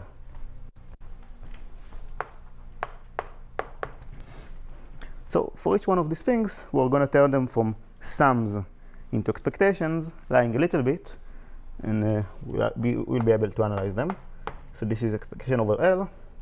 Now I want to turn this sum of xy to expectation. So it's expectation over xy in L of f1 to the 3, f1 of y, and I need to normalize. So the normalization is 2 to the L, 2 to the 2L, because there are two vectors. And now you can sort of see, okay, if I take L and take two different vectors from it, there are roughly two independent vectors from the space. So I'm cheating a little bit, but this is, you can do it precisely.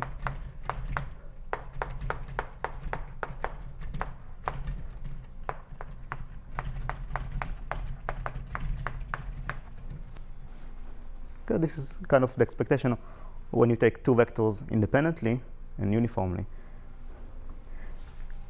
And then the point is that once these are independent, these two random variables are independent, and the average of f1 of y is 0.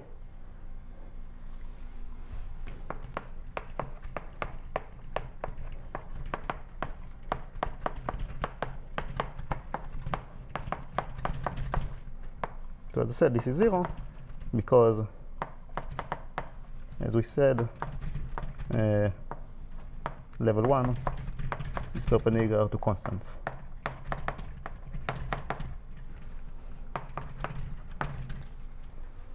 Okay. Maybe it's worth mentioning, even though if people didn't see it, but I mean, if you if you were back to the Boolean cube or just functions over a vector space over function over finite field, I give you a linear function, then it has one Fourier coefficient, right? The linear function. And that's one question which has a lot of motivation that actually drove lots of these developments with PCPs later. Is what happens if I give you a function that it just correlated with being linear. So with some probability, when you plug f of x and f plus y and you add them up, you get f of x plus y. So and you want to analyze, you want to say that this must be must have some high Fourier coefficient. The calculation that does it is much simpler than this, but of the same spirit. So we'll do it. We'll actually do it. Okay. This is one. Yeah, it's one of the things. For this term 5 is yeah. But we'll get to that in a few minutes. So now we need to worry about 2 and 4. So 2 is very simple, but I need to tell you one thing. So, so what is the expectation of f1 squared? So let's see, it's a simple calculation. So the expectation of capital F1 squared, so this is the level 1 weight, right? But you can also expand it as we just did. You can expand it to, but here it's simpler. So we get diagonal terms and off-diagonal terms. The off-diagonal are 0. So here you get 2 to the L times the expectation of x of f1 x squared. So this is the level 1 weight over 2 to the L. So this is really important because, so if we look at 2, again we switch into expectations, we use independence, and we see, so this is 2, yeah.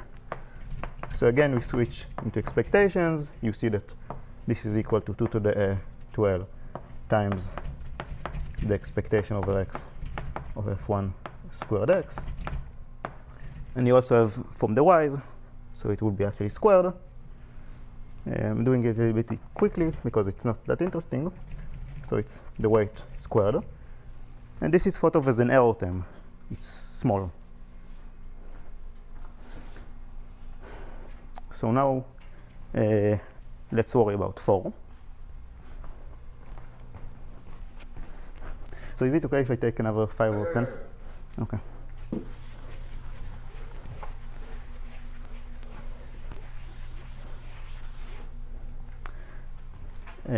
So what about 4?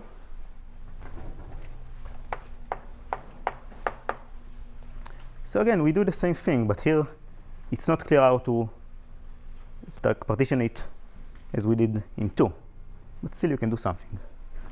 So in 4 it's 2 to the 2L times the expectation over xy of f1x squared f1 y f1 x plus y. Exactly. So we write it as f1x f1 x plus y f1x f1y, and here we use Cauchy-Schwarz.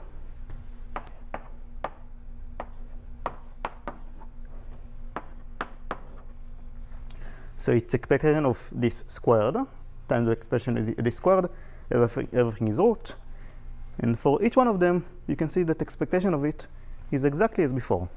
It's exactly like 2.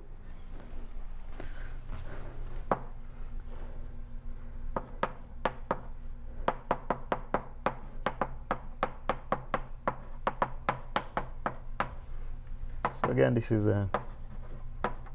small. Good. So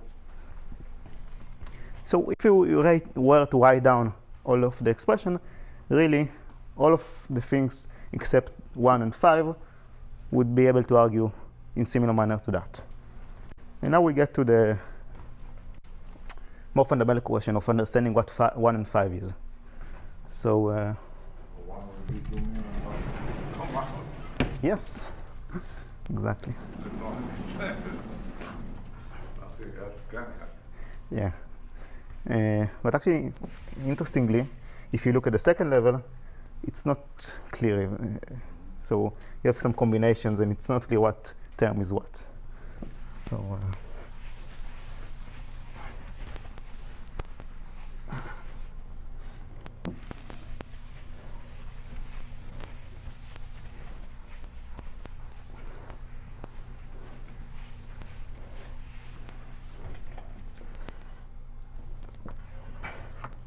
so it's gonna look really silly the way we bound 1, but this is really, I don't know, it explains something, at least to me. So the expression over L of, so this is 1.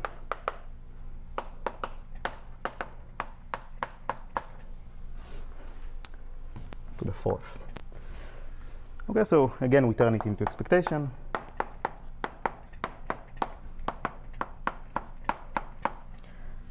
Then we do the only thing we can. We take two terms outside, and then we're left with something that we know how to compute.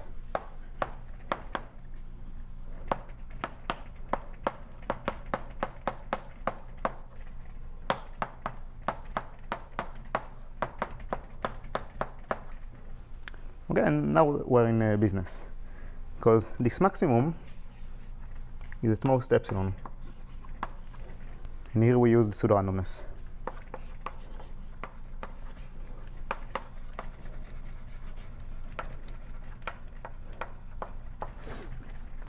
And this thing is that's something that we know and love. We know what it is.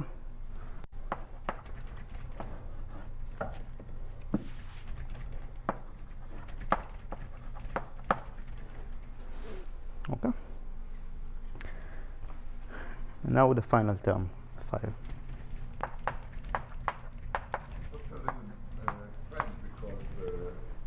Beforehand you called epsilon it was eta squared, sorry. It was eta Yeah, yeah. squared. No, exactly. That's right.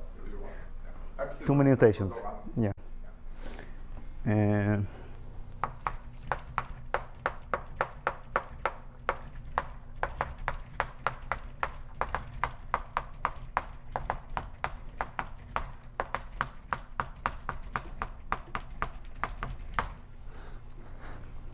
okay.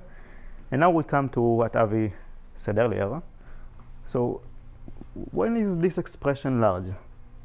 So the way if you think about it is if you sample 3 points x, y, and z, you say x must be large, y must be large, z must be large, but whenever this happens, the sum is also large.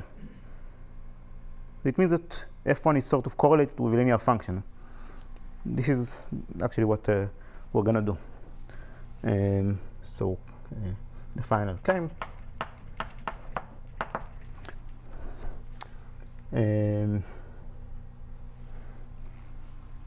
Okay, so there is a very standard calculation that you can do.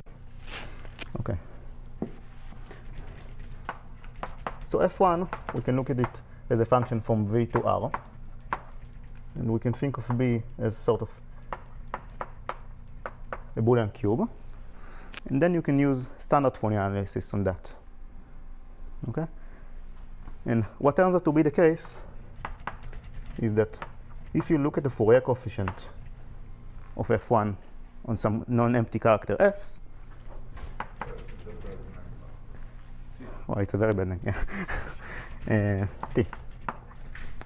Then up to some normalization factor, this is the gain that you get by zooming out of the subspace of the hyperplane defined by T.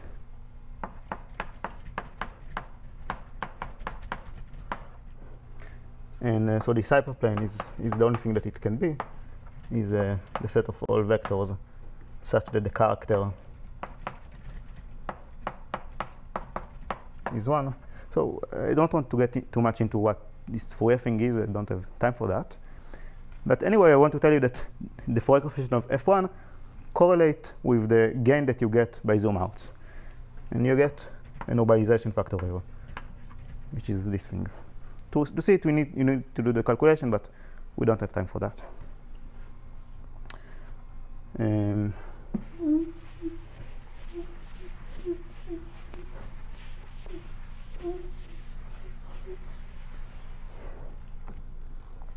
So now we can sort of finish the proof. So 5 is this thing. And there is a very standard calculation that you can do. You can show that this expectation of fx, fy, fz, fx plus y plus z, this is the sum of fourth moments of Fourier coefficients.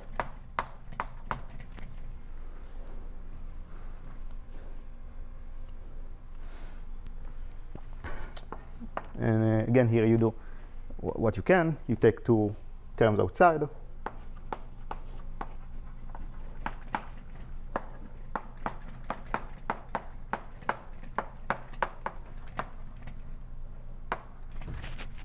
So keep calling it S, which is not good.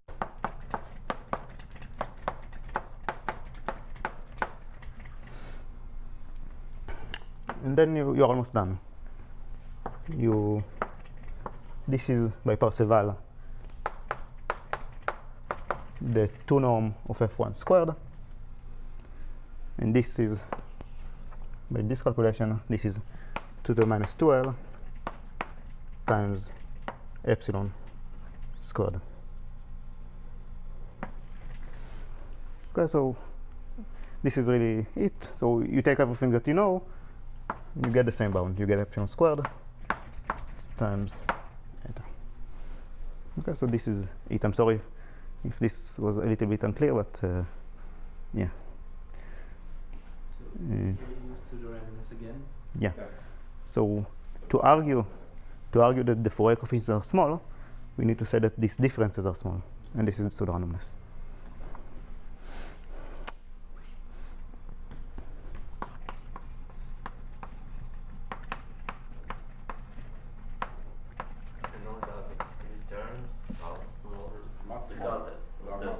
Yeah. So the other 3 terms are of the order xi squared. We think about it as much smaller. Yeah, so if you combine everything, you get some upper bound of xi. So now I realize that I wrote a wrong upper bound in claim 1, but it's good enough.